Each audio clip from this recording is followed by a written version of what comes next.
Really what I want to talk about is a question that philosophy and politics, where they come together, how we think out the really burning issues of our time. Now, I think you have to admit when you talk about these, what experience has marked you most. And I think that way to clarify some of the issues here is to note, to start with, that there are two quite different fundamental definitions of laïcité. What is laïcité? Or secularism is a kind of regime, law that one wants to set up in a country in order to do certain things.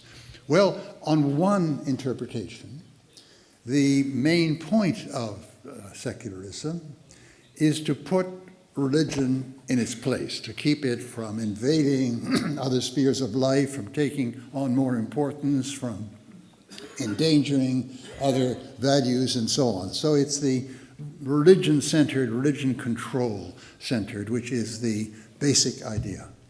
But there's another aspect or way of looking at laïcité, which is quite different, where it's not specifically worried about religion, where the phenomenon it wants to deal with is diversity. Diversity of very fundamental outlooks. Some of them religious outlooks, some of them some of them anti-religious, some spiritual, some non-spiritual. But the fact that in a modern Western society, there are a tremendous number of such positions held by different citizens. And this kind of laïcité is asking the question, how can we live together with these very, very great differences in fairness and in the maximum degree of comity or amity, of good relations with each other. It's not simply enough to want to have fairness. That's important, that's essential, but some kind of harmonious existence. So these are two very different questions. Now, if you look back on how this term developed in Western thought, of course, you think back to the two great revolutions, the American and the French, and the way in which each of these started off in one of these two definitions, very different from the other. You see, in the American case, to take it first, clearly the problem that they wanted to resolve in that time was the problem of pluralism, how to live together in pluralism. You had in different states established churches at the time, but they were not the same established churches. So when they set up the federal government, the First Amendment said there'll be no established church at the level of the federal government. There will be at the same time the free exercise of religion. So plainly, they were thinking then of this second kind of secularism, how to live together in diversity. In the case of the great French Revolution and the subsequent battles in the French Republic, naturally they were thinking of controlling a very potentially powerful church which had hegemonic claims, hegemonic aims, wanting to have a superior position controlling the society. So naturally, the way they thought of laïcité at the beginning was in terms of this religion controlling idea, right? I want to talk about these two, religion controlling and diversity oriented understandings. Naturally, they started off with the religion controlling one. However, in the subsequent history, this has got much more complicated on both sides. I mean, in the democracies, as against kinds of authoritarian government, democracies really need a very strong sense of common bonding around certain principles and around a certain history.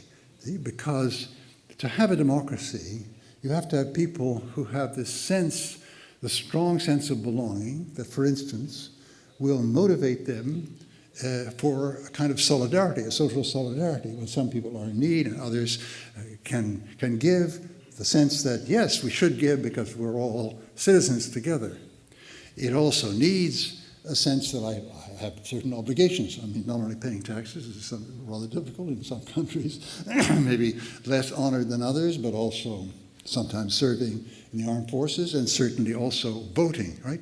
So you need this strong sense of a political identity, common identity, which usually bridges some basic principles like democracy, human rights, with a particular, maybe ethnic, maybe historical identity, right? So you have democracies in Europe, but the French democracy is very much, as it were, connected to French history. Your problematic here is connected to the history of Spain or Catalonia or whatever, and so on. And we have these connections to history. There are these two aspects to our identity.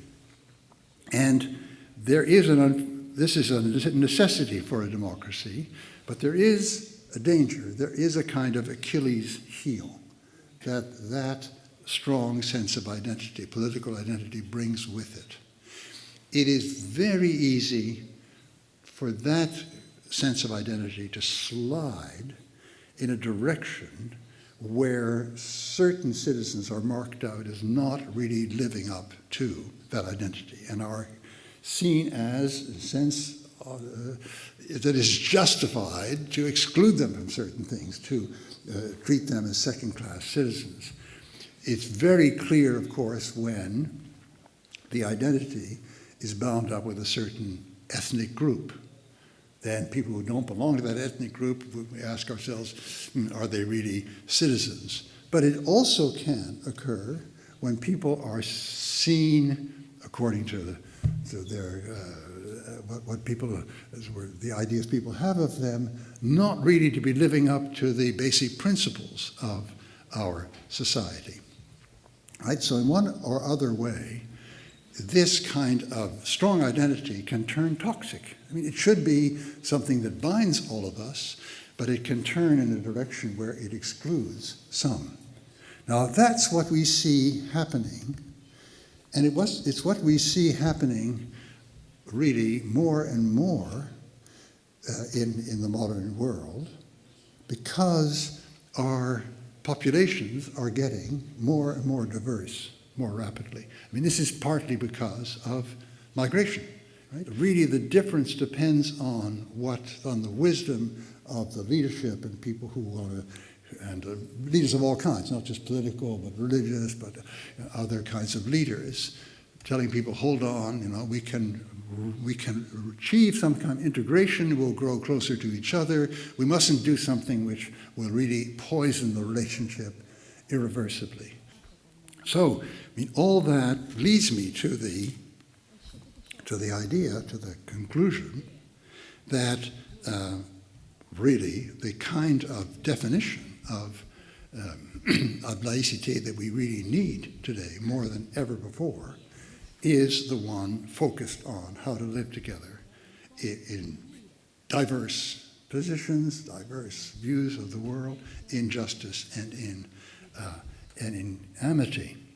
And that in order to do that, we have to win a battle against this older because it was more relevant. It was relevant in French history in 1905. There really was a threat to the Republic from a potentially hegemonic church.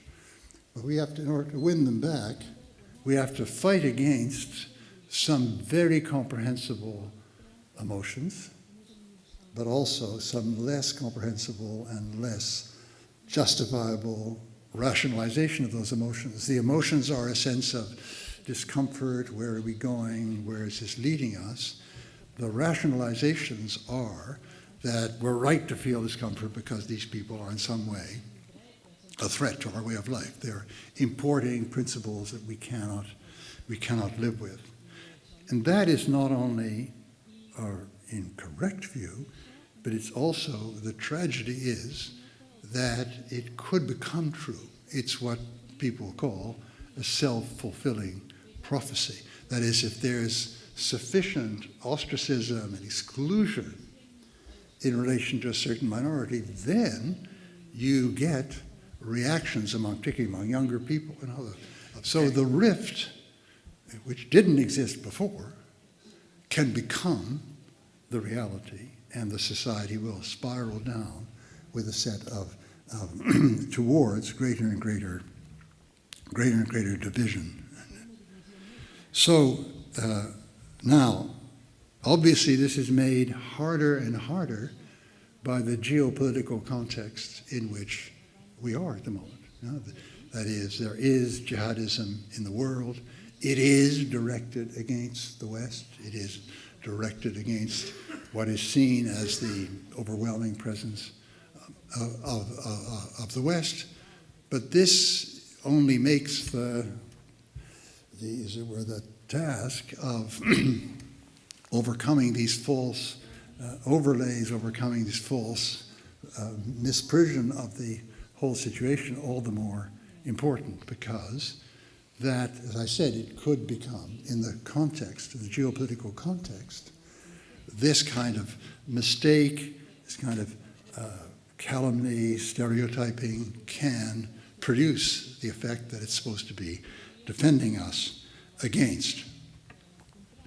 So you can see here, why does philosophy or thinking this out matter?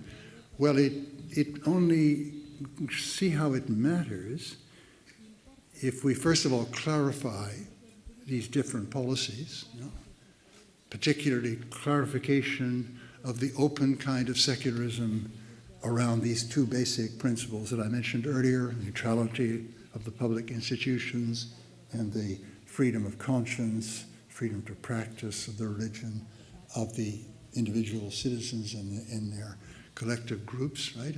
If we clarify this, but then that doesn't suffice. The conceptual clarification doesn't suffice. Doesn't really get to the political core. We have to understand why, anyway, what I consider the wrong take, the take on laïcité as religion controlling, why it's still so powerful. You see, if we were back in the Third Republic in 1900, we would understand, because there really was a hegemonic church. There were movements like Action Française that wanted to restore a Catholic monarchy, get rid of the Republic. Of course, really then you had, this was a real threat. We're not living in societies now, I would argue, where any religion, certainly not the Catholic Church in this society or in France or other European societies, could be such a hegemonic threat.